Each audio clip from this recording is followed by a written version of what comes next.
It's something about community and coming together that makes you feel good, especially during the holidays. That's the message that radiated this afternoon at the St. Joseph Center's Season of Light celebration.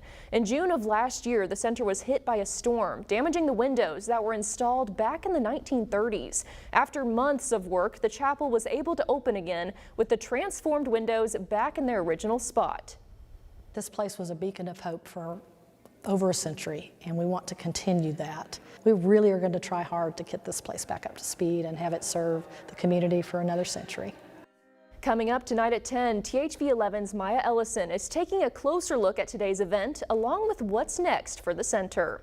And earlier today, officials held the iconic Toys for Tots motorcycle parade and toy run. Along with hundreds of motorcycles, THV 11's Karen Fuller was there as well. And this year, they have 21,000 requests for toys. A huge feat. They have no doubt they'll get it done, no matter the obstacles from Mother Nature.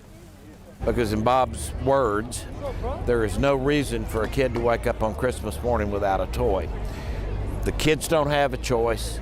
Sometimes the parents don't have a choice. They never know about the situation that they're going to be in. So what we do from the heart. And so hopefully that we can serve every child that's on that list. And if you didn't know, this is one of the largest and oldest toy runs in the country. Speaking of the holidays, city officials over in North Little Rock are postponing their parade that was set to happen today because of rain. It's now set to take place next Sunday, December 15th at 2 p.m.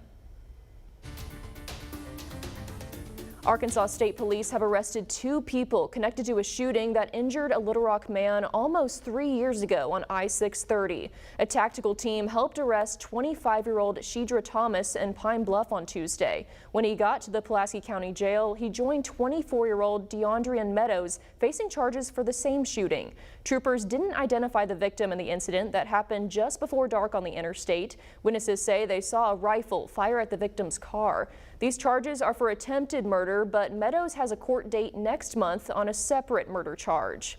Meanwhile, officials in New Jersey announced 2 men are now being charged with murder in connection to the 2010 death of a 22-year-old man from Arkansas. Prosecutors in Toms River, New Jersey say 36-year-old Maurice Cole and 41-year-old Jerron Evan are connected to the death of 22-year-old Little Rock native Rondell Proctor. Police found him dead after an apparent gang-related execution-style shooting at an apartment complex. Investigators say the case had gone cold, but praised local law enforcement for generating new leads to make the arrest. Crowds gathered in Damascus, Syria today to celebrate with chants, prayers, and the occasional gunfire. It follows the stunning advance of opposition forces. It brought the end of the Assad family's 50 years of strongman rule that left countless Syrians dead under the regime. As Wendy Gillette reports, the developments raise new questions about the future of Syria and the balance of power in the Middle East.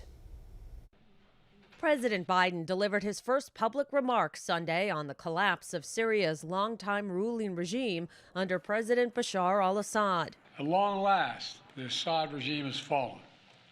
This regime brutalized and tortured and killed literally hundreds of thousands of innocent Syrians. The fall of the regime is a fundamental act of justice. It's a moment of historic opportunity for the long-suffering people of Syria.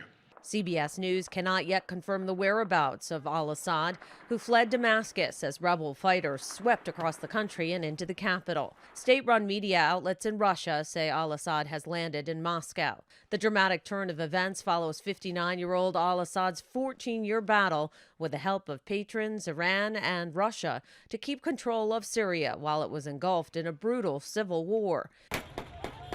In cities, towns, and villages all around the Middle Eastern country, crowds celebrated the end of the Assad family's close to half-century in power. For years, the main backers of Assad have been Iran, Hezbollah, and Russia. But over the last week, their support collapsed, all 3 of them. U.S. Central Command says the Air Force has conducted dozens of precision airstrikes targeting known ISIS camps and operatives in central Syria as part of its ongoing mission to disrupt, degrade, and defeat ISIS. And in response to the turmoil, Israeli Prime Minister Benjamin Netanyahu ordered the Israel Defense Forces to seize a Syrian buffer zone between the 2 nations. Wendy Gillette, CBS News.